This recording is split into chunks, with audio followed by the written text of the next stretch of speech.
pesertanya. Jangan lupa Bapak Ibu siapkan minuman. Siang-siang begini biasanya kita cepat haus. Bentar ya. Oke, lanjut.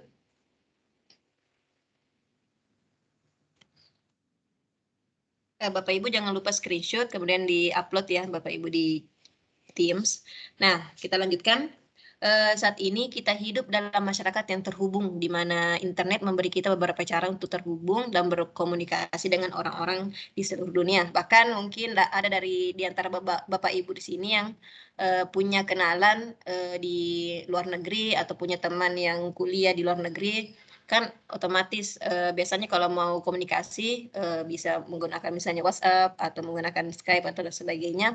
Nah, ini salah satu contoh yang real bahwa memang perkembangan internet dan perkembangan komunikasi di masyarakat ini begitu luas.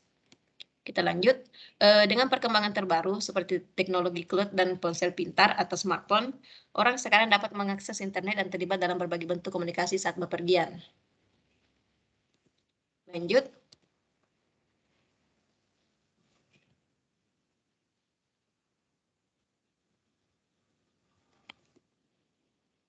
Nah, ledakan perkembangan teknologi baru terus menciptakan peluang bagi kita untuk berkomunikasi dengan orang-orang di seluruh dunia. Jadi kita tidak perlu lagi keluar mencari wartel atau sebagainya. Kita bisa berkomunikasi dengan beberapa orang bahkan sampai di seluruh dunia itu hanya tinggal di rumah atau di sekolah. Teknologi ini tentu memiliki potensi yang besar, sangat besar untuk mendukung komunikasi terampil.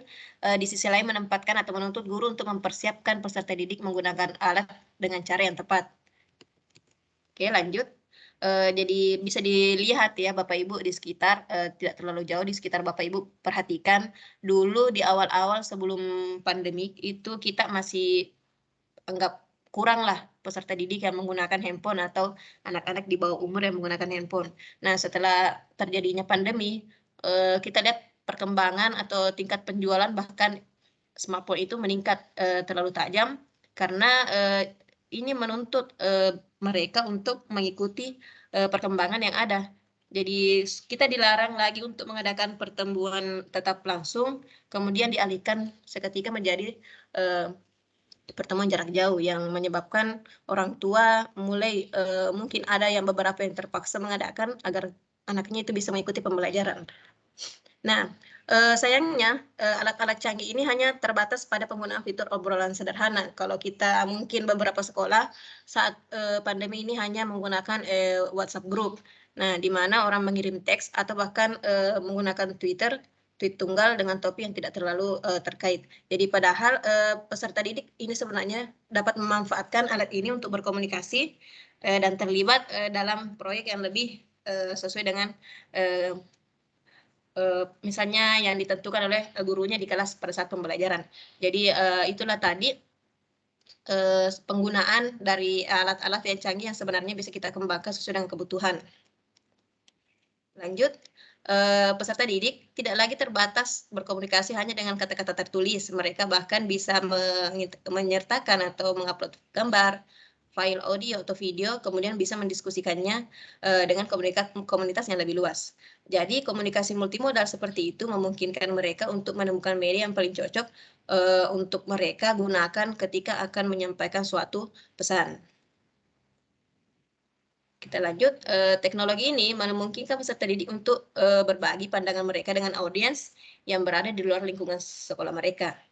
Nah, guru sebagai pendidik tentu perlu mempertimbangkan cara merancang kira-kira kegiatan pembelajaran apa yang cocok atau yang tepat untuk melibatkan peserta didik agar menjadi komunikator yang terampil dan efektif.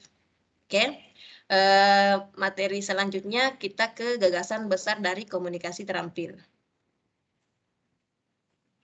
Ada 4 gagasan besar. Yang pertama itu komunikasi yang diperluas.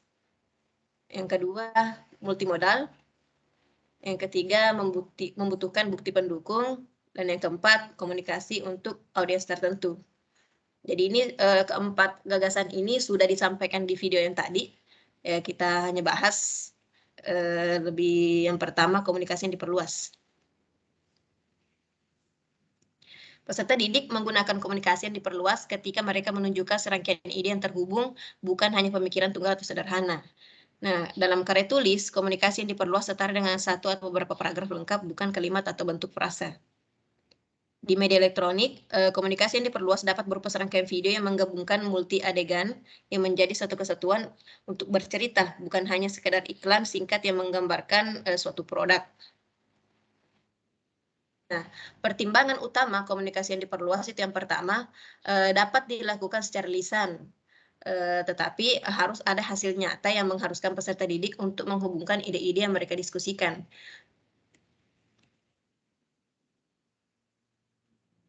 Yang kedua, panjang atau durasi komunikasi belum tentu menjadi indikator komunikasi yang diperluas. Jadi di sini meskipun komunikasi yang dilakukan lebih lama atau lebih mungkin untuk menunjukkan komunikasi yang diperluas, tetapi inti atau yang penting adalah hubungan dari beberapa gagasan yang memenuhi syarat untuk komunikasi dikatakan sebagai komunikasi yang diperluas.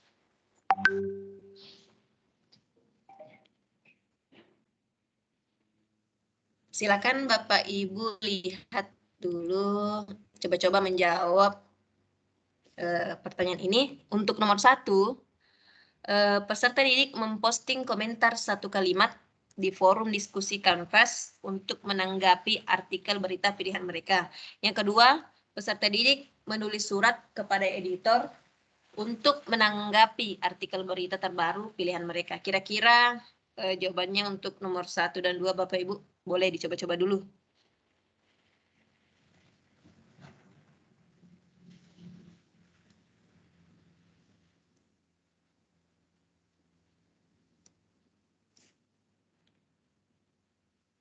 Nomor 1 tidak, nomor 2 ya. Terima kasih Pak, kita cek ya. Kayaknya Bapak Ibu yang lain masih malu-malu. Boleh kita sampaikan saja. Nomor 1 tidak. Ya betul ya Pak. Tidak. Mengapa dikatakan tidak? Karena sebuah kalimat tunggal tidak dapat mewakili secara memadai sekumpulan gagasan yang terhubung. Jadi sebenarnya di sini sudah ada inti-inti kata yang menunjukkan bahwa ini tidak memenuhi komunikasi yang diperluas. Untuk nomor 2 jawabannya ya, karena surat kepada editor biasanya mengharuskan penulisnya memproses banyak ide dan menyajikan argumen yang koheren yang menghubungkan gagasan-gagasan ini. Jadi ada hubungan antar gagasan-gagasan yang disampaikan. Makanya dikatakan sebagai komunikasi yang diperluas. Oke, selanjutnya. Ya, silakan Bapak Ibu coba lagi.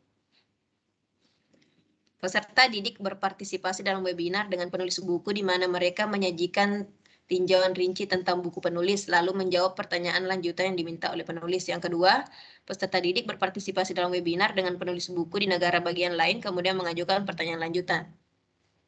Kira-kira jawabannya nomor 1, 2. Oh ya, nomor 2 tidak.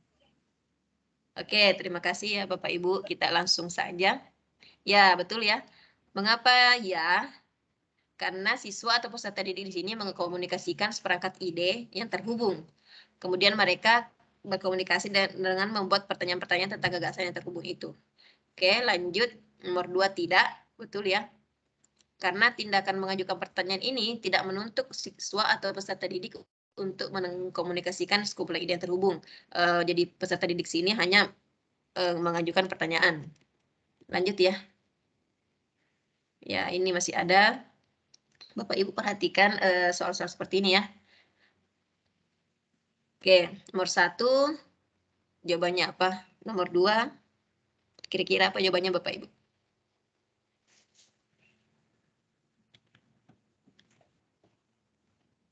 Nomor 1 tidak, nomor 2 ya.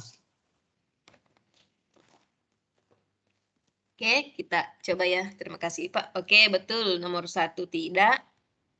Ya, karena meskipun memecahkan masalah matematika membutuhkan komunikasi untuk menjawabnya, namun komunikasi itu tidak mewakili gagasan yang terhubung. Kemudian yang kedua, ya, karena bukti matematis membutuhkan koneksi atau hubungan berbagai konsep dengan cara yang logis dan koheren. Oke, lanjut ya Bapak Ibu, gagasan kedua yang kita bahas adalah komunikasi multimodal.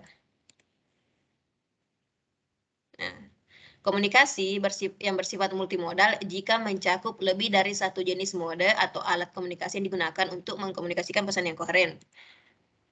Misalnya, peserta didik dapat membuat presentasi yang mengintegrasikan video dan teks atau menyematkan foto ke dalam postingan blog. Nah, yang terpenting adalah mode-mode atau alat-alat yang digunakan bekerja bersama untuk menghasilkan pesan yang lebih kuat dibandingkan dengan jika hanya menggunakan satu mode. Jadi di sini intinya adalah kita misalnya menggunakan lebih dari satu mode, misalnya video, teks, ataupun foto, dan kita pikir dengan menggunakan alat-alat itu secara bersamaan, pesan yang disampaikan akan lebih kuat, lebih mudah dipahami dibandingkan hanya menggunakan satu saja. Jadi itu intinya dari komunikasi yang multimodal.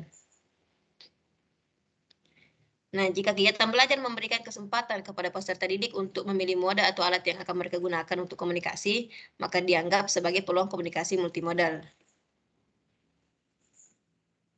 Nah, pertimbangan utamanya adalah jika memungkinkan, peserta didik diberi kuasa untuk memilih mode yang sesuai dengan keinginan mereka untuk menyampaikan pesan. Bukan diatur, maksudnya ditentukan bahwa ini pakai ini, tidak ya, kita berikan kesempatan mereka untuk menentukan.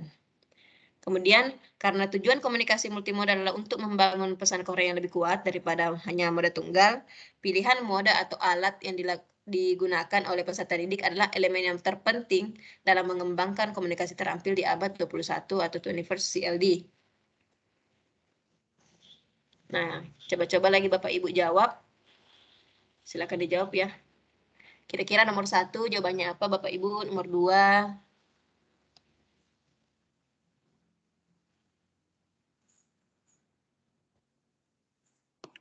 Nomor 1 ya, nomor 2 tidak, Bu.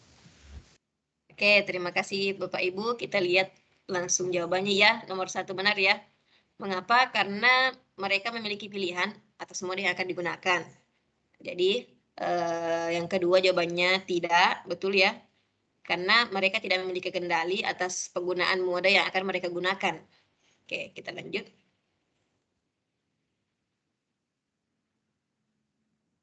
Silakan Bapak Ibu boleh jawab lagi.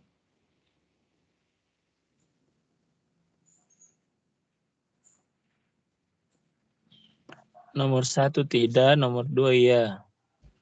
Oke, kita langsung jawab. Terima kasih ya Bapak Ibu. Kita cek. Ya, betul. Mengapa tidak? Karena kegiatan pembelajaran masyarakat hanya satu mode komunikasi. Yang kedua, ya, betul ya Bapak Ibu. Berbagai mode media bekerja sama untuk mendeskripsikan secara lebih lengkap percobaan tersebut. Jadi pesan yang disampaikan itu lebih mudah mungkin dipahami menurut dari si pengguna mode itu dibandingkan ketika hanya satu mode yang digunakan. Oke, Bapak Ibu coba lagi. Jadi pertanyaan-pertanyaan ini diambil dari hasil penelitian dari ITL ya, International Teaching and Learning. Nomor 1 ya, nomor 2 tidak.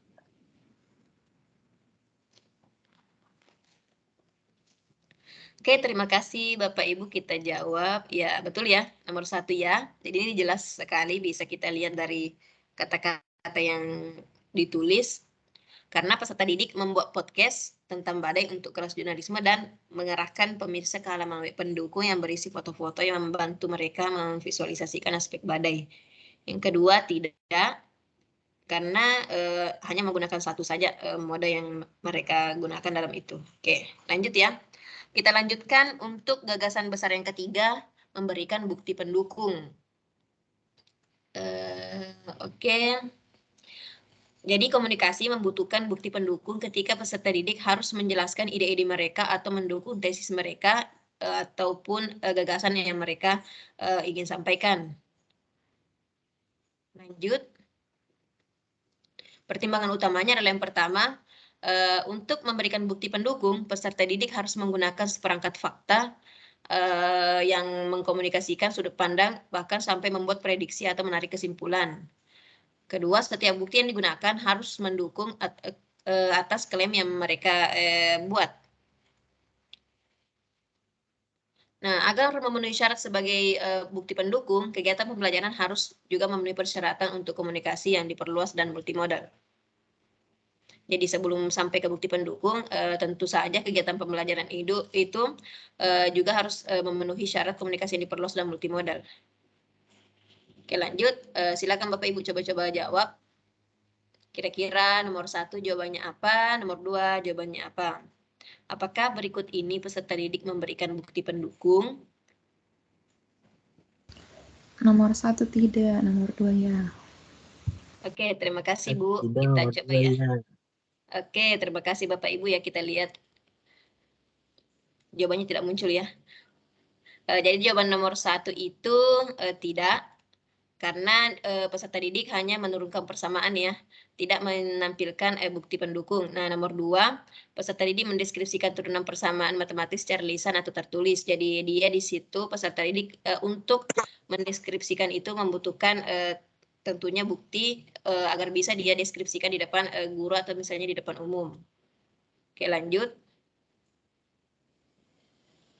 Nah, silakan coba Bapak Ibu jawab.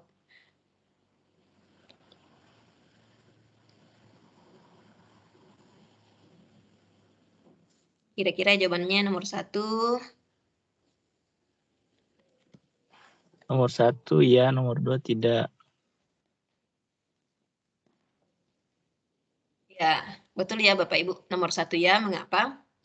Karena peserta didik harus menyatakan dan mempertahankan klaimnya. Jadi, essay itu kan ada banyak sebenarnya syarat yang harus dipenuhi sehingga terbentuk sebuah essay, dan tentunya essay itu membutuhkan kemampuan dari peserta didik untuk mencari dan melakukan penelitian sederhana. Oke, yang kedua tidak. Mengapa? Karena peserta didik dapat menyelesaikan kegiatan ini dengan serangkaian fakta, tapi tidak perlu menyatakan atau mendukung klaim atas ide-ide mereka. Kita lanjut ya.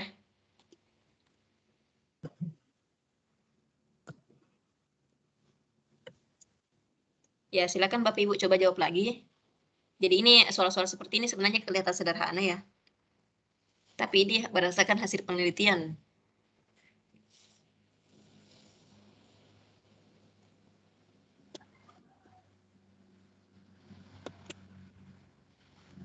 Silakan Bapak Ibu. Boleh coba menjawab nomor 1. Nomor 1 tidak, nomor 2 ya.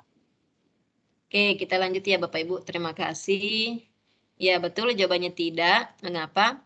Karena peserta didik di sini tidak diharuskan untuk membenarkan pilihan mereka menggunakan bukti. Kemudian yang kedua, di situ saya salah ketik ya. Ya, mengapa? Karena peserta didik diminta untuk memilih peristiwa-peristiwa dan membenarkan pilihan mereka menggunakan bukti. Jadi untuk mengklaim pendapat atau pandangan tentu harus ada bukti sehingga audiens kita itu akan betul-betul memahami dan mempercayai bahwa yang kita sampaikan itu benar. Oke, bisa dicoba-coba lagi Bapak Ibu.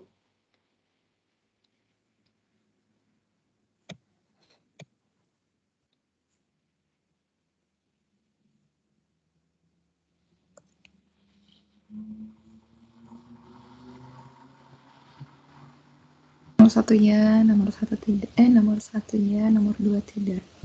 Oke, terima kasih ya Bu. Kita cek. Ya, betul ya Bapak Ibu, iya. Mengapa? Karena sambil menjelaskan setiap langkah yang digunakan oleh peserta didik, tentu ada alasan mengapa dia mengambil langkah itu. Kemudian yang kedua tidak, mengapa? Karena peserta didik ini hanya menceritakan prosesnya saja, tidak memberikan bukti atas pemikiran atau klaim mereka. Kita lanjut ya. Nah, setelah tadi gagasan yang kedua, gagasan selanjutnya adalah komunikasi dirancang untuk audiens tertentu.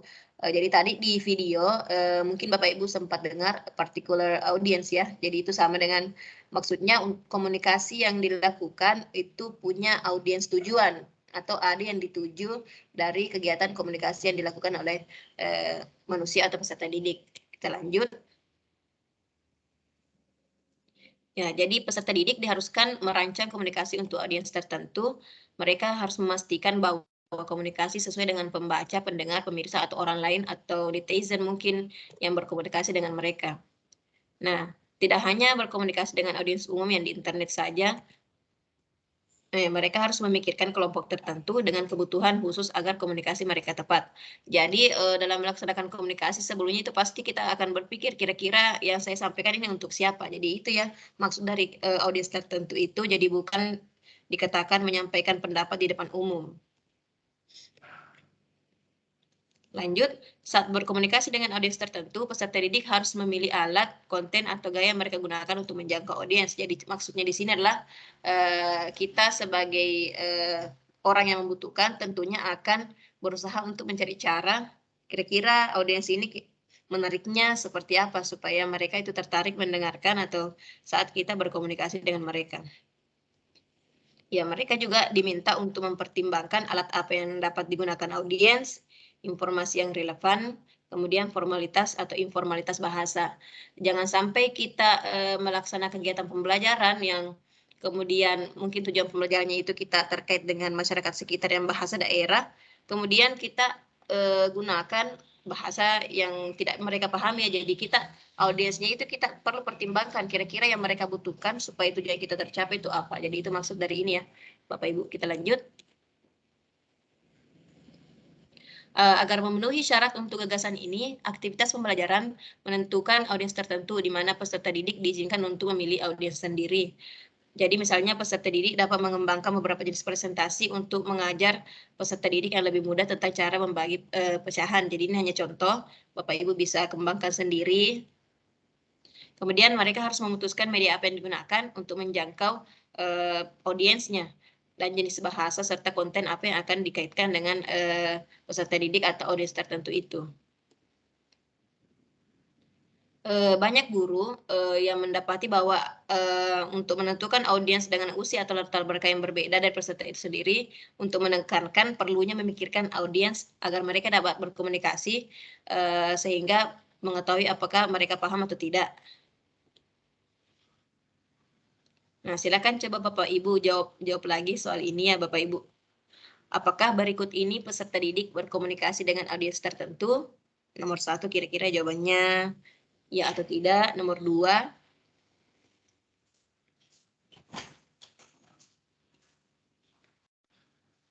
Nomor 1 ya, nomor 2 tidak. Oke, kita lanjut ya Bapak Ibu ya. Oke, betul ya Bapak Ibu, nomor 1 ya. Karena peserta didik di sini harus mendesain video tersebut dengan tujuan membantu peserta didik baru atau yang akan datang merasa tersambut dan antusias. Kemudian yang kedua jawabannya tidak, ya kenapa? Karena tidak ada bukti atau tujuan yang dikhususkan untuk video ini. Jadi maksudnya peserta didik hanya membuat sebuah video tentang sekolahnya. Kira-kira untuk apa? Jadi tidak ada audiens atau orang yang dituju. Ya, coba Bapak Ibu jawab lagi ya.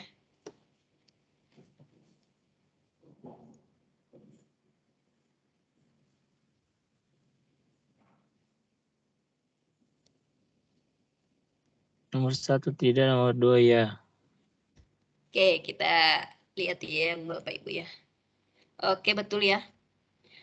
Mengapa tidak? Karena halaman web ini tersedia untuk umum, tetapi peserta didik tidak perlu mempertimbangkan atau mengkomunikasikan kepada audiens tertentu. Yang kedua, ya. Nah, di sini karena tujuannya itu untuk membuat halaman web, mereka harus mempertimbangkan kira-kira audiens kebutuhannya seperti apa, sehingga gagasan itu akan dikemas semenarik mungkin menggunakan mode-mode yang tentu dipertimbangkan sesuai dengan keadaan audiens. Kita lanjut ya. Kira-kira bagaimana praktiknya dalam pembelajaran. Jadi ini hanya contoh. Nah, saya pertama sebelum-sebelumnya saya juga sudah mengarahkan Bapak Ibu untuk coba menggunakan, saya sudah upload juga beberapa materi, terutama tentang answer listen ini. Jadi ini hasil dari penelitian ya. Kita lanjut saja. Saya sudah upload di kelas Teams mengenai materi-materi seperti ini. Jadi answer lesson itu adalah kegiatan pembelajaran yang bisa dikatakan juga sebagai modul ajar atau serangkaian perangkat pembelajaran yang digunakan di sana di luar negeri itu selama penelitian. Jadi model-modelnya itu menyerupai RPP. Lanjut ya. Kita lanjut saja. Jadi silakan Bapak Ibu perhatikan video yang ditampilkan oleh salah satu guru di Australia ketika berusaha untuk menggabungkan komunikasi dalam kegiatan belajar.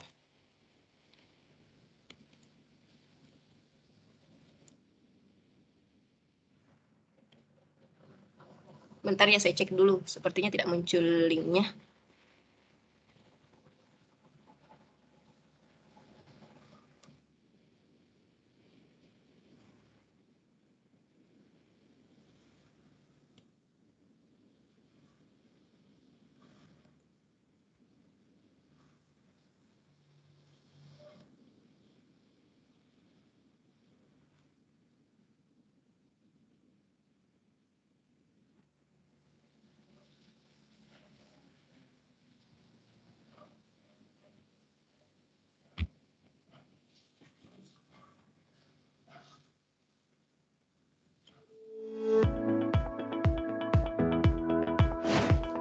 The next dimension we will be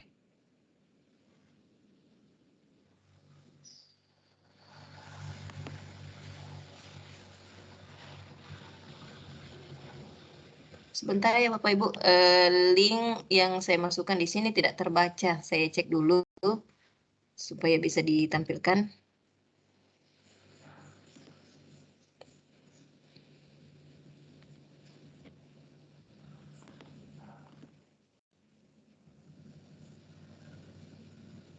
Silakan Bapak Ibu sambil menunggu bisa screenshot kegiatan kita hari ini.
I, Aaron Bates, have a story to share with you.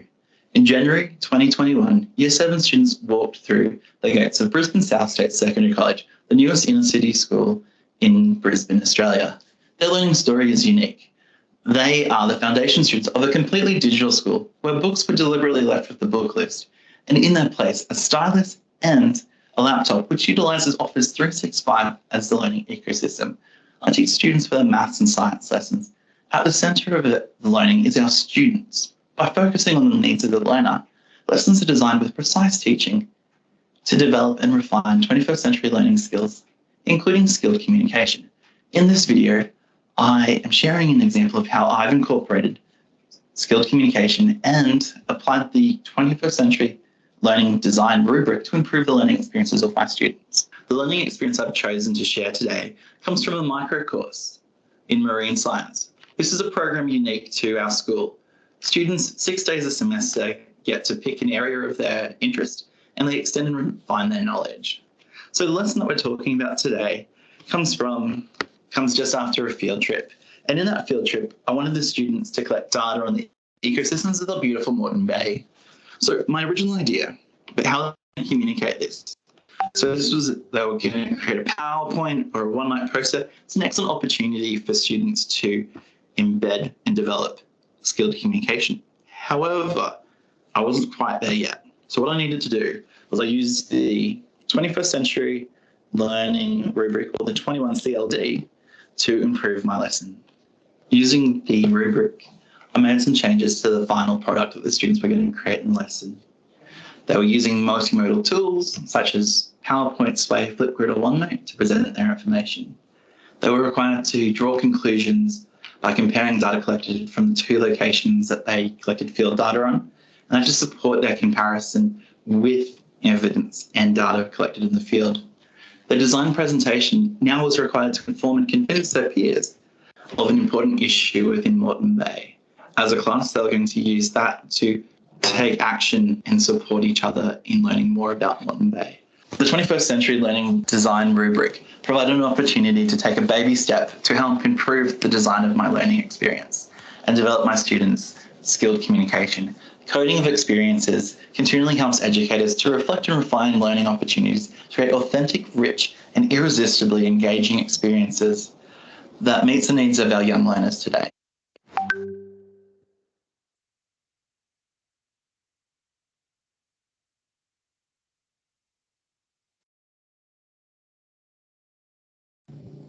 Ya, itu tadi ya Bapak Ibu, mohon maaf tadi linknya tidak terbaca, makanya saya langsung share bentuk videonya.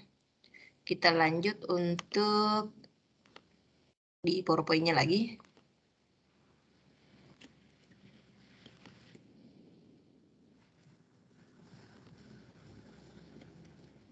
Ya, di sini ada contoh RPP-nya ya.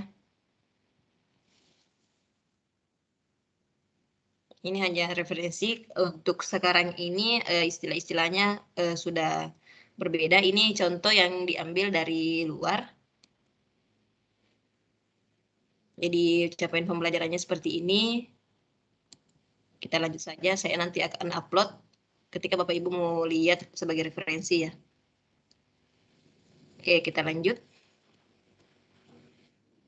Jadi ada kegiatan pembelajaran juga.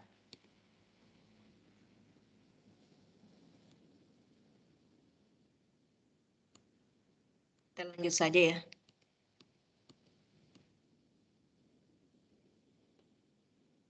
Nah, selanjutnya adalah setelah kita memahami komunikasi terampil ini dan bagaimana cara untuk mengembangkannya dalam pembelajaran, kita juga bisa menggunakan beberapa tools yang sudah disediakan Microsoft maupun perusahaan lain itu untuk mendukung upaya kita meningkatkan komunikasi terampil kepada peserta didik. Berikut ya. This video series is an example of communication, and we hope it's considered skilled.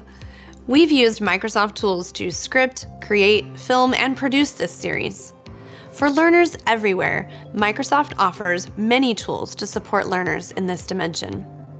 Microsoft Word provides a means to create multimodal writings for specific audiences.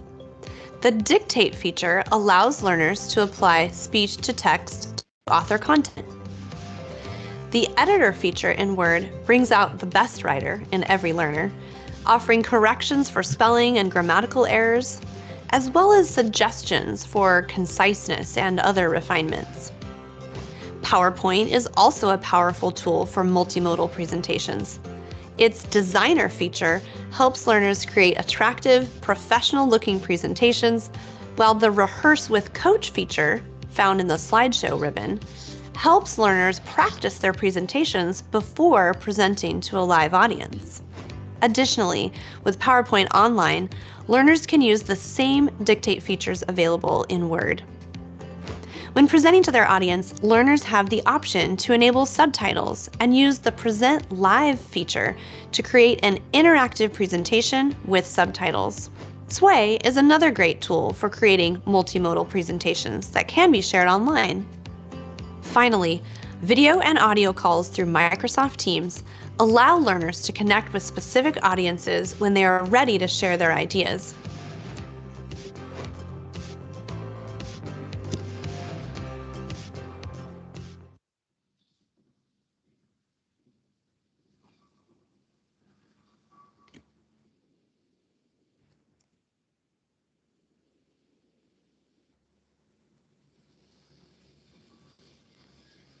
Oke, itu tadi ya tentang Microsoft Tools yang bisa kita gunakan untuk mendukung upaya untuk meningkatkan komunikasi yang terampil kepada peserta didik.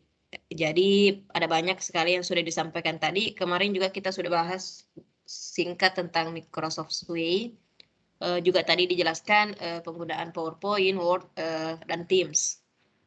Jadi bisa juga dapat menggunakan OneNote Class Notebook, di mana peserta didik bisa membuat ringkasan tentang apa yang telah mereka pelajari, kemudian menghubungkannya dengan Teams meeting. Nah, selain itu, seperti video tadi sudah dijelaskan bahwa tool-tool yang bisa digunakan pada Microsoft, yaitu contohnya Microsoft Word, di mana mereka bisa membuat postingan blog dan gambar-gambar yang tidak hanya kita terbatas pada pengetikan semata. Gitu ya. Kita lanjut. Juga PowerPoint. Tadi sudah ditampilkan ya, di PowerPoint sebenarnya itu ada fitur yang menurut saya memang bagus, itu live present, di mana kita bisa di rumah, kita bisa menjelaskan materi kepada peserta didik secara online. Di present live itu kita bisa juga menampilkan tampilan kita sekaligus, sehingga peserta didik bisa melihat wajah kita saat menjelaskan. Lanjut. Ada juga Sway, ya sudah saya tunjukkan tadi malam contohnya. Jadi Sway itu kita bisa langsung memasukkan beberapa video, gambar, teks, atau bahkan kuis-kuis yang telah kita buat, sehingga peserta didik lebih mudah dikontrol dalam penggunaannya karena hanya terbatas pada satu jendela saja. Lanjut ya, ada juga Microsoft Video Editor, ada juga perekam suara Microsoft. Nah, kita lanjut di bagian rubriknya. Jadi setiap dimensi itu punya rubrik tersendiri, sehingga kita bisa mengukur dengan tepat pencapaian dari peserta didik dalam setiap dimensinya. Yang pertama, untuk level 1, peserta didik tidak diharuskan menghasilkan komunikasi luas atau komunikasi multimodal. Untuk yang rubrik atau level 2, mereka diharuskan menghasilkan komunikasi luas atau multimodal, tetapi tidak perlu atau tidak wajib memberikan bukti pendukung atau mendesain pekerjaannya untuk audiens tertentu. Jadi kalau misalnya memenuhi salah satunya ini yang tidak dilakukan, berarti dia stuck pada level 2. Oke, selanjutnya yang ketiga, diharuskan menghasilkan atau melakukan komunikasi luas atau multimodal, kemudian diharuskan untuk memberikan bukti pendukung atau mengharuskan mereka mendesain komunikasinya itu untuk audiens tertentu. Jadi tidak keduanya, misalnya dia sudah melaksanakan yang pertama, kemudian di sini salah satunya mereka lakukan entah dia memberikan bukti pendukung atau audiens tertentu, berarti dia sudah masuk dalam level 3. Yang terakhir, ketika semuanya dilakukan itu maka dia berada level 4. Yang pertama menghasilkan komunikasi luas, memberikan bukti pendukung, kemudian komunikasinya itu didesain untuk particular audience atau audience tertentu. Bagaimana pohon keputusannya itu ya, merupakan gambaran dari rubrik. Jadi yang pertama, kalau dia tidak melakukan komunikasi diperluas, dia berada di level 1. Kemudian ketika dia melakukan komunikasi multimodal atau diperluas, tetapi tidak membutuhkan atau tidak cukup memberikan bukti pendukung, berarti dia di level 2. Atau ketika melakukan komunikasi multimodal tapi tidak dirancang untuk audiens tertentu, itu berarti dia di level 2. Nah, ini ya, jadi persis sama seperti yang disampaikan di rubriknya. Jadi caranya menurun ya, seperti ini. Ketika yang di pertama ini terpenuhi, kemudian yang kedua terpenuhi, yang ketiga tidak terpenuhi, maka dia masuk level 3. Tapi ketika ketiganya terpenuhi, maka dia masuk di level 4. Ya. Ya, itulah tadi yang materi singkat tentang komunikasi terampil. Bapak Ibu yang punya pertanyaan silakan. Jika ada pertanyaan tentang itu. Di sini agak berisik ya Bapak Ibu karena sedang hujan. Bisa tolong disampaikan kalau misalnya suara saya kurang jelas. Jelas Bu, jelas. Jelas ya.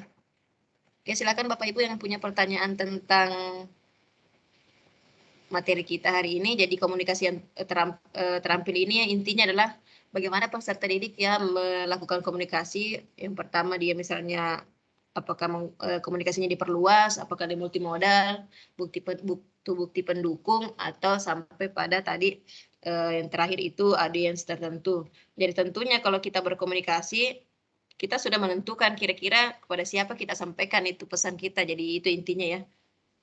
Jika tidak ada pertanyaan, kita langsung ke salah satu alat yang bisa kita gunakan untuk mendorong peserta didik lebih terampil dalam berkomunikasi di kelas. Jadi saya share dulu.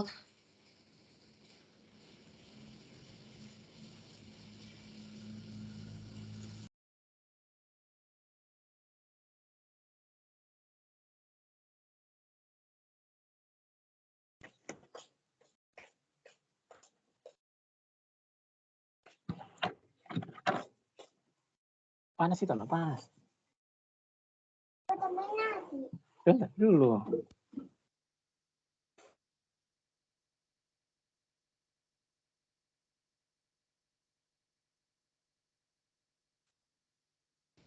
Oke, sudah tampil ya Bapak Ibu slide-nya. Oke. Nah, aplikasi ini juga sudah dibahas pertemuan sebelumnya, cuman hanya sekilas. Jadi Flipgrid ini mirip-mirip lah dengan aplikasi yang biasa dipakai oleh orang-orang, di mana di sini peserta didik diarahkan untuk memberikan feedback atau mengerjakan tugas dengan perekaman video. Kita lanjut ya. Ya, apa-apa yang akan dibahas, kita langsung saja. Yang pertama, apa itu Flipgrid? Nah, jadi ini bisa Bapak Ibu buka scan-nya. Kita langsung saja ke tampilannya.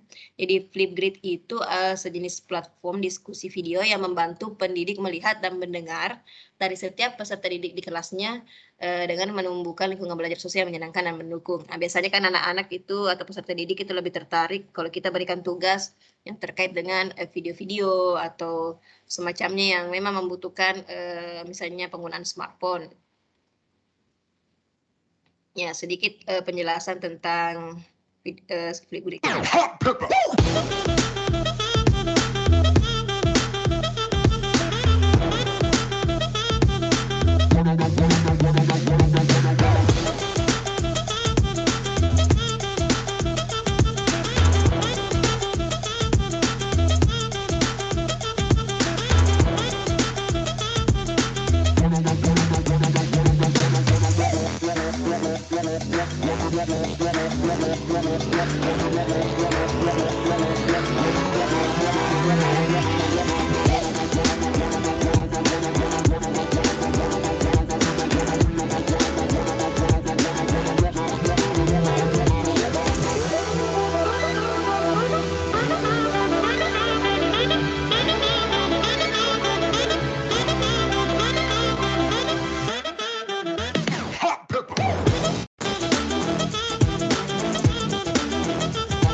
Jadi di video tadi diperlihatkan bahwa Flipgrid itu dia bentuk atau modelannya itu berupa video. Jadi kalau misalnya Bapak Ibu tertarik menggunakan ini ketika nanti Bapak Ibu misalnya mengupload video, jadi Bapak Ibu bisa melihat beberapa respon atau feedback yang diberikan oleh orang-orang di sekitar Bapak Ibu, atau bahkan kalau misalnya Bapak Ibu tampilkan untuk umum itu bisa lihat dari berbagai audiens juga.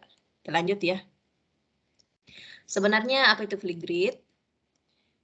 Tadi sudah dijelaskan, jadi Flipgrid itu salah satu platform yang bisa digunakan oleh pendidik atau guru untuk meningkatkan keterampilan komunikasi peserta didik. Jadi kadang itu kalau di kelas kita berikan tugas peserta didik, mereka itu agak canggung untuk mengacungkan tangan. Nah, ternyata kalau misalnya di rumah dia lebih aktif, jadi itu hanya ada beberapa kondisi, beberapa biasa dilihat peserta didik yang seperti itu. Kemudian ketika kita memberikan tugas berupa pemberian video pendek, mereka biasanya akan lebih pede kalau mereka melakukan di rumah. Ya, di sini contohnya Bapak Ibu bisa mulai dengan membuat kelas. Model-modelnya seperti ini ya, full color. Jadi kalau misalnya ada topik yang disampaikan oleh guru, Bapak Ibu bisa langsung saja, kalau misalnya Bapak Ibu sebagai peserta didik, tinggal klik itu yang record respon. Lanjut ya. Ya, jadi dalam membuat topik dapat mencakup deskripsi, video, GIF atau gambar dan tautan. Semua yang dibutuhkan itu bisa membantu peserta didik untuk mereka menyampaikan respon terhadap apa yang telah Bapak Ibu tentukan di topiknya. Ya, jadi maksudnya suara mereka di sini adalah pendapat ataupun respon yang diberikan peserta didik terhadap topik yang diberikan.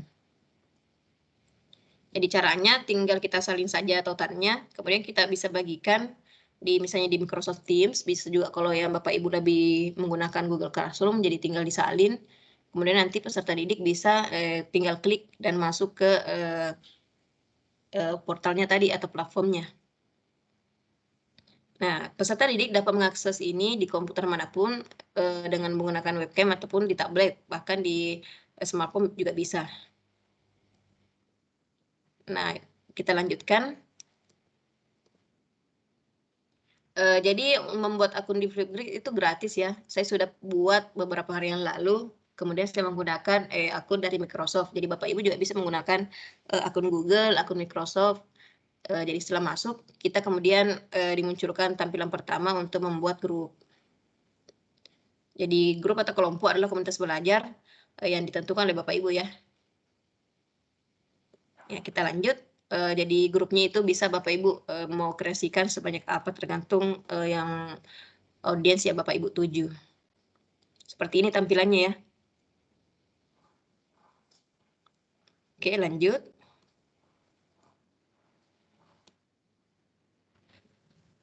Ya, jadi grup ini memungkinkan peserta didik untuk bergabung dalam diskusi dengan topik yang telah Bapak Ibu tentukan. Jadi untuk membuat grupnya cukup mengatur detail nama grup dan gambar sampul yang kira-kira menarik lah bagi peserta didik. Kalau bisa sih sesuai dengan subjek yang Bapak Ibu ajarkan. Kemudian Bapak Ibu bisa tambahkan peserta didiknya melalui manajemen grup. Kemudian pilih seberapa sering Anda ingin diberitahu tentang tanggapannya itu. Maksudnya notifikasinya seperti apa. Lanjut. Untuk mengaksesnya, Bapak Ibu bisa menggunakan domain atau email domain Microsoft, bisa juga tadi Google dari domain Google. Kalau misalnya Bapak Ibu punya website sekolah kan itu bisa mengajukan deploy Office 365 di pihak Microsoft, maka semua elemen-elemen dari sekolah Bapak Ibu itu bisa diajukan diberikan akun secara gratis. Kalau Bapak Ibu berminat silakan ya boleh, tapi syaratnya memang harus menggunakan website sekolah supaya nanti domain-domain yang diberikan, email yang diberikan sesuai dengan nama sekolah Bapak Ibu. Lanjut. Nah, bisa juga kita share akun platform ini menggunakan Google Classroom, bisa juga menggunakan Microsoft Teams. Ini hanya contoh-contoh bagaimana membuatnya. Setelah buat grup, Bapak Ibu bisa menentukan topik yang akan didiskusikan dengan peserta didik atau komunitas yang sudah Bapak Ibu atur. Jadi batasan topiknya itu tergantung dari Bapak Ibu ya.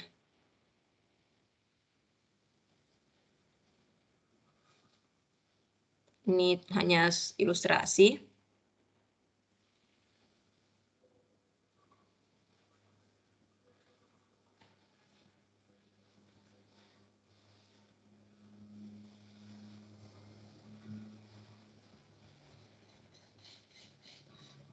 Nah, itu tadi ya tampilan sedikit tentang ilustrasi membuat grup.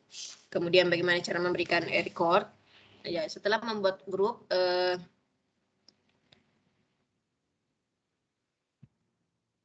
kita bisa langsung menginvite peserta didik untuk masuk dalam grup itu. Kemudian detail topik ini perlu dimasukkan untuk memulai. Yang pertama judul, apa saja pembahasan yang akan Bapak Ibu bahas atau inginkan diberikan respon seperti apa oleh peserta didik. Yang kedua deskripsi yang singkat yang kemudian bisa menarik sehingga peserta didik bisa memahami maksud dari Bapak Ibu.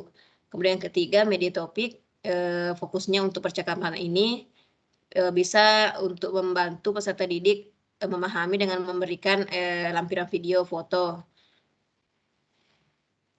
4, waktu perekaman. Jadi batas waktu yang ditetapkan untuk video itu maksimal 10 menit. Saya juga tadi sudah coba. Pilihannya itu maksimal 10 menit video yang bisa direkam untuk memberikan respon kepada tugas yang Bapak Ibu berikan. Kemudian lampiran bisa menambahkan sampai 9 tautan untuk pendukung dari tugas dari peserta didik Bapak Ibu.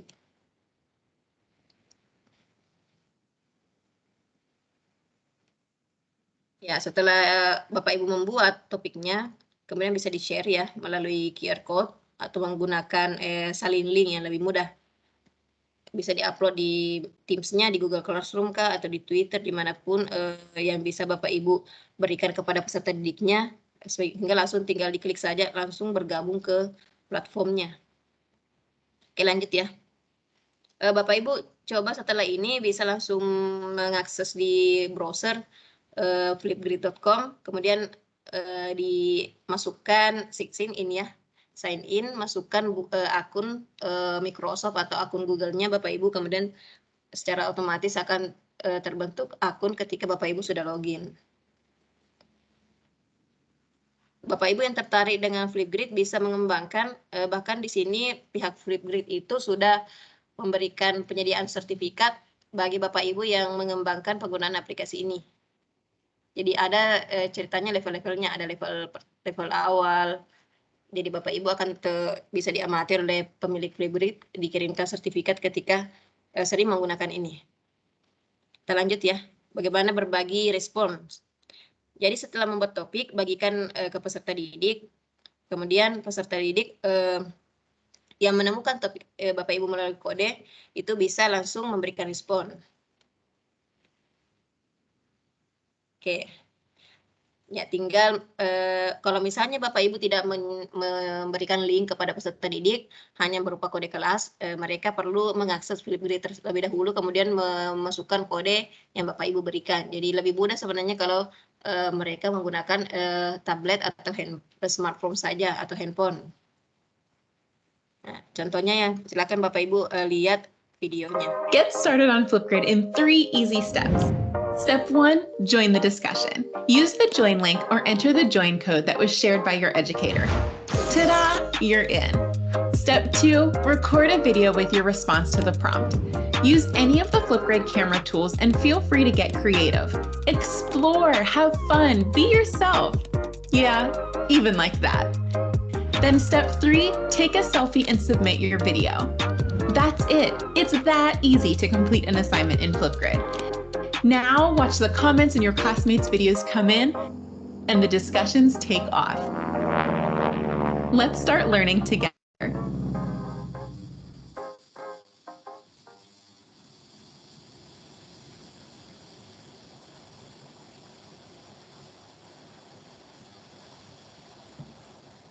Nah, itulah tadi ya, kelihatannya tampilannya sangat menarik.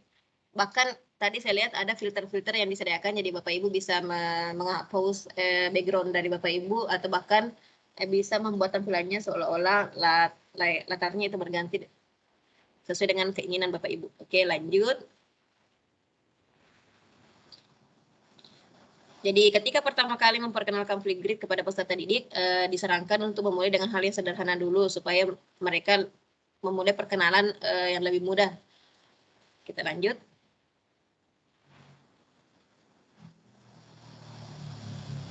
Jadi ini kata-kata dari salah satu educator. Jika Anda bisa memikirkannya, Anda bisa memfilteringkannya. Jadi maksudnya di situ adalah apapun misalnya yang peserta didik Bapak Ibu pikirkan terhadap topik yang Bapak Ibu berikan, mereka bisa langsung sebenarnya mengungkapkannya dalam bentuk video dan mereka bisa menggunakan salah satunya Flipgrid.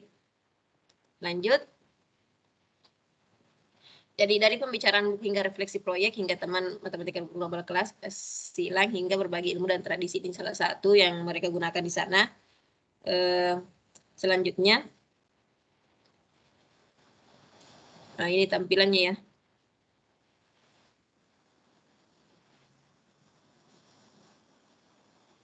Oke, bisa Bapak Ibu juga mendownload beberapa materi yang terkait dengan Flipgrid. Kita lanjut saja. Flipgrid ini dilengkapi juga dengan Discover Library, jadi ada tempat untuk menemukan hal-hal yang mungkin Bapak Ibu butuhkan. Misalnya mengajarkan tentang ini, bisa langsung mengambil topik-topik yang tersedia di sana yang berhubungan dengan topik atau materi yang akan Bapak Ibu berikan. Jadi ini disesuaikan dengan usia ya Bapak Ibu di sana. Jadi rata-rata di luar negeri itu kan mereka mendesain sesuatu berdasarkan usia, bukan menyertakan kelas, tapi mereka menggunakan usia. Dan ini mulai diterapkan juga di kurikulum kita. Mereka menggunakan fase lagi, bukan kelas.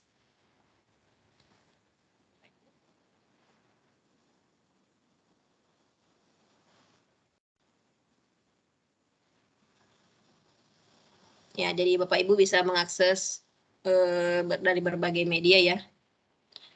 Mungkin Bapak Ibu penasaran dengan misalnya Flipgrid, silakan Bapak Ibu coba cari hashtagnya di Facebook, Instagram, atau Twitter. bisa saja Bapak Ibu nanti pada saat membuka kemudian tertarik menggunakannya nanti di kelas. Jadi di bagian lain di sini di Flipgrid ini pendidik diberikan apa lagi namanya kesempatan untuk meningkatkan levelnya dalam penggunaan Flipgrid, bahkan disediakan sertifikat bagi Bapak Ibu yang aktif menggunakan Flipgrid itu. Oke, silakan ya Bapak Ibu mencoba untuk menggunakan. Biasanya juga peserta didik itu suka hal-hal yang seperti itu. Dulu waktu awal-awal pandemi saya coba-coba juga memberikan tugas kepada peserta didik menggunakan TikTok. Nah, rata-rata mereka itu apa ya, kayak senang, tertarik karena itu kan biasanya aplikasi seperti itu mereka senang pakai tiap hari.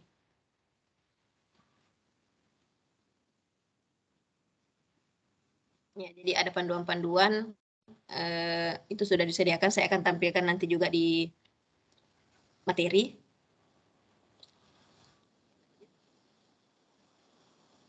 Kita lanjut ya Bapak Ibu. Jadi nanti saya tampilkan ini semua, Bapak Ibu bisa. Jadi ada panduannya juga. Silakan Bapak Ibu nanti kalau mau mencoba menggunakan, download terlebih dahulu. Ya, di sini ada ya. Tinggal diklik.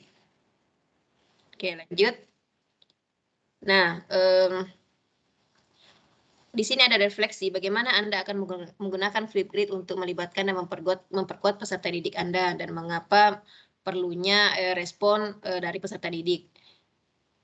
Kemudian Anda dapat melakukannya dari berbagai perangkat manapun, bahkan hingga sampai smartphone itu bisa digunakan. Tinggal download saja di. Nah, setelah merekam topik ini, Anda akan menjadi level 1 sebagai pengguna Flipgrid Certified Educator ya. Rencananya akan diperbaharui atau base-nya akan diperbaharui dalam beberapa hari di dashboard peserta pendidik. Oke, lanjut. Ya, itulah tadi ya. Jadi Bapak Ibu, coba-coba nanti setelah ini Bapak Ibu membuat akun di Flipgrid. Kemudian ketika nanti kurikulum terbaru sudah diterapkan di sekolah Bapak Ibu, bisa coba-coba ini ya, misalnya PR. Tidak perlulah sesekali lah boleh menggunakan aplikasi ini, platform ini untuk memberikan PR kepada peserta didik. Kan rata-rata juga mereka menggunakan handphone di rumah. Oke, saya rasa itu untuk materi hari ini. Materi hari ini adalah dimensi komunikasi terampil, kemudian platform atau Microsoft Tools yang bisa kita gunakan untuk meningkatkan keterampilan komunikasi peserta didik. Bapak Ibu perlu ingat bahwa dalam komunikasi terampil ini tadi ada beberapa gagasan inti, mulai dari komunikasi yang diperluas atau multimodal, kemudian bukti pendukung hingga pada sampai penentuan audiens tertentu yang perlu kita tentukan agar pesan yang kita sampaikan itu betul-betul tepat sasaran. Begitu ya Bapak Ibu, silakan kalau misalnya ada pertanyaan dari Bapak Ibu boleh kita diskusi sama-sama. Izin Bu. Silakan Pak. Oke, terima kasih Bu. Assalamualaikum warahmatullahi wabarakatuh. Kan di sini kita membahas tentang komunikasi ya. Bagaimana komunikasi antar siswa dengan siswa ataupun siswa dengan guru. Nah, ini kan saya lihat atau saya alami di tempat saya bertugas, itu ada beberapa siswa yang kita menggunakan komunikasi berbagai jenis komunikasi, tapi dari siswa tersebut yang bagaimana ya, kurang bisa merespon, bahkan pada saat kita memberikan pengarahan ataupun tugas dan sebagainya, itu ibaratnya siswa tersebut tidak pernah mengerjakan, bahkan apa ya, kayak terdiam aja begitu. Itu bagaimana Bu? Terus tadi mengenai Flipgear apa tadi ya, saya lupa namanya. Itu kan lebih mengarah ke IT, teknologi, dan jaringan. Sedangkan di tempat saya itu Bu, jaringannya itu memang ada beberapa tempat yang tidak bagus atau terkendala. Terus belum lagi siswa, mohon maaf, tadi kan Ibu bilang ada siswa pegang handphone, tapi nyatanya ada beberapa siswa yang di rumahnya itu mereka tidak pernah pegang handphone karena mereka tidak punya, terus alasan lain mereka juga bekerja. Mungkin seperti itu. Terima kasih. Baik, terima kasih Bapak. Terima kasih atas tanggapannya. Untuk yang pertama tadi masalah mungkin kita lebih ke motivasi ke peserta didik ya. Karena kalau dari segi pendidiknya saya rasa sudah sangat bagus upayanya, sudah mengerahkan peserta didik untuk meningkatkan komunikasi yang terampil dengan pemberian misalnya pakai ini, pakai aplikasi ini. Tetapi kalau memang peserta didik yang bisa dikatakan mengabaikan, ya itu sebenarnya tergantung peserta didiknya lagi. Nah, itu sebenarnya menjadi tantangan juga bagi pendidik ya. Karena memang kita kan dikaruniai siswa-siswa, dikaruniai peserta didik yang background-nya berbeda-beda, bahkan kita mungkin sudah tahu juga ada peserta didik yang mungkin tidak terlibat aktif dalam pembelajaran karena alasan tertentu. Jadi memang perlu kita sebagai pendidik mendesain pembelajaran yang kira-kira bisa meng-cover semua itu. Kalau misalnya terkait dengan IT seperti yang Bapak Ibu sampaikan tadi, Bapak sampaikan ada beberapa peserta didik yang ya tidak punya handphone atau smartphone. Nah, itu sebenarnya kita bisa antisipasi kalau misalnya memang Bapak Ibu mau mencoba ini, kita bisa membagi mereka dalam grup. Jadi respon dari peserta didik itu kalau misalnya Bapak Ibu menggunakan Flipgrid bisa membagi kelompok di mana dalam setiap kelompok itu sudah pasti ada yang memiliki misalnya smartphone. Kan mereka bisa merekam secara kelompok seperti itu untuk antisipasi atau misalnya sebagai backup ya untuk bagi Bapak Ibu yang mau mencoba menggunakan ini, terutama di daerah-daerah yang masih ada peserta didiknya tinggal di tempat yang jaringannya kurang mendukung. Seperti itu ya Pak. Jadi memang perlu semangat yang tinggi bagi kita, terutama guru-guru yang mengajar di tempat-tempat yang ya terbatas jaringan, bahkan sarana dan prasarana mungkin kurang mendukung. Baik Iya, Bapak Bu. Ibu. Itu ada siswa itu, Bu. Aduh, luar biasa. Sudah dikasih motivasi, sudah dikasih bimbingan khusus, tapi ya tidak ada perubahan sama sekali. Itu memang motivasi memang itu agak susah kalau kita sudah memberikan, biasanya perlu sesuatu dari dalam. Ya Bapak Ibu mungkin, Bapak Rian mungkin bisa ya memberikan baca-baca sedikit tip-tip lah peserta didiknya. Siapa tahu mempan. Oke ya. Itu Bapak Ibu, silakan Bapak Ibu kalau misalnya ada tanggapan juga atau pertanyaan terkait ini. Jadi tadi Bapak juga sudah ada peserta dari Bapak Ibu yang sudah buat akun. Ya, waktu saya juga pelatihan seperti ini, pas disampaikan oleh Bapak trainer, saya juga langsung terapkan. Ternyata memang sebenarnya kalau tempat kita mendukung atau sarana kita mendukung, sebenarnya ini kayak banyak sekali ya di kepala kita sebagai guru atau pendidik itu kreativitas yang mau kita sampaikan. Tapi kadang untuk orang tertentu atau guru, karena mungkin rezekinya di tempat yang tempatnya kurang memadai ya dari segi sarana prasarana, kadang kayak kreativitas kita dibatasi atau kayak kurang dieksplor karena kurang mendukung sarananya dari sekolah itu. Tapi saya rasa ya Bapak Ibu bisa lah memikirkan kira-kira luapan-luapan pikiran Bapak Ibu itu bisa diwujudkan dalam berbagai bentuk apapun, ya minimal untuk di kelas Bapak Ibu saja, Bapak Ibu coba terapkan dulu. Untuk penerapan teknologi atau IT ini, ya Bapak Ibu bisa akali bagaimana kira-kira siswa saya atau peserta didik saya bisa menggunakan atau merasa tertarik menggunakan IT. Kalau ada yang tidak punya, ya kan kita bisa antisipasi, misalnya kita bawa mereka di lab komputer kalau punya komputer sekolah, atau punya tetangga. Biasanya saya juga beberapa peserta didik, biasanya dalam kelas itu ada yang bertetangga. Nah, bisa kita berikan penugasan sesama tetangga kalau misalnya mereka punya, salah satunya punya smartphone seperti itu. Baik Bapak Ibu, ada pertanyaan lagi? Mengenai tugas. Iya siap Pak, silakan Pak. Ini tentang Flipgrid ini saya kalau melihat sekilas tadi ini bisa dalam buat di grup ya Bu ya? Iya, semacam kelas ya Pak, bisa Bapak Ibu buat, kemudian kan mirip Kaisala ya? Kaisala, oh iya Pak. Ya, kebetulan tapi kan ini kan di Flipgrid kan konten-konten video ya. Kebetulan ini kalau saya kemarin waktu pandemi, kebetulan saya juga mengajar lewat TikTok juga sebenarnya kemarin waktu pandemi. Jadi mungkin ini bisa kelanjutan pergantian dari TikTok ke Flipgrid kayaknya. Iya Pak, betul. Kan saya juga di awal-awal pandemi kan kita juga pasti Bapak Ibu lihat pada saat pandemi itu pengguna TikTok itu betul-betul meningkat karena kan Iya. peserta didik kayak lebih antusias lihat orang menari-nari dan sebagainya yang Ya. memang lagi kekinian begitu. Ya, kebetulan kemarin saya mengajar lewat TikTok edukasi, kemudian melihat topik dalam grup ini, saya lihat hampir sama dengan produk Microsoft juga yang kayak salah yang di grup. Yang menarik sekali Bu, saya tadi langsung buat akun tadi. Bagus sekali. Keren Pak. Semoga bisa Bapak pakai, apalagi kalau misalnya sekolahnya mendukung.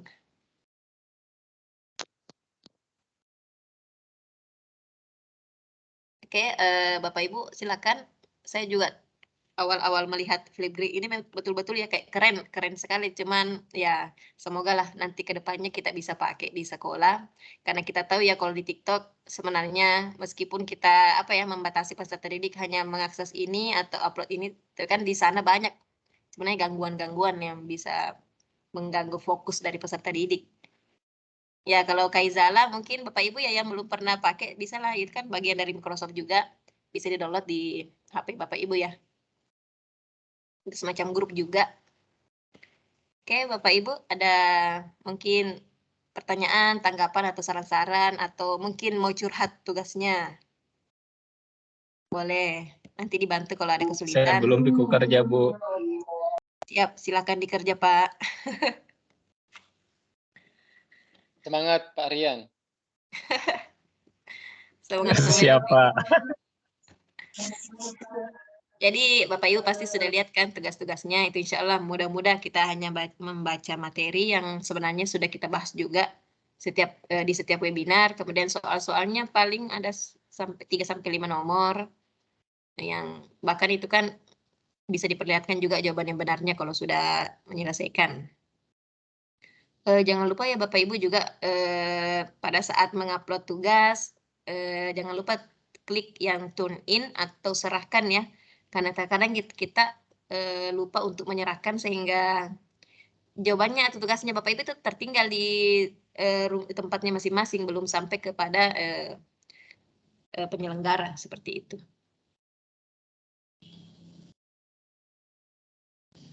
Nanti setelah ini saya langsung upload untuk tugas 4.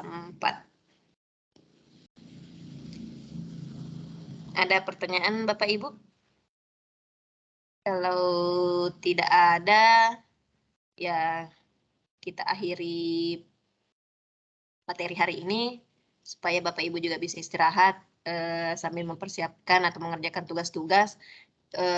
Kemudian kalau ada kendala Bapak Ibu silakan ya sampaikan di grup, di chat atau mau di japri boleh supaya pengerjaan tugasnya juga tidak ada hambatan. Dan bagi Bapak Ibu mungkin yang terkendala jaringan dalam mengakses ini Teams, silakan Bapak Ibu bisa menggunakan handphone saja. Tugasnya insya Allah bisa juga dikerjakan lewat handphone. Siap, Bu. Ya, untuk terjemahannya juga sudah gampang ya. Kalau menggunakan browser kan kita klik kanan saja kemudian translate. Bapak Ibu, kalau saya sarankan sih menggunakan untuk browsernya menggunakan Microsoft Edge saja. Karena lengkap. Dulu saya waktu mengerjakan tugas-tugas juga menggunakan itu, kan ada fiturnya bisa menggunakan immersive reader sambil baring-baring, sambil dibacakan materinya juga, gitu ya.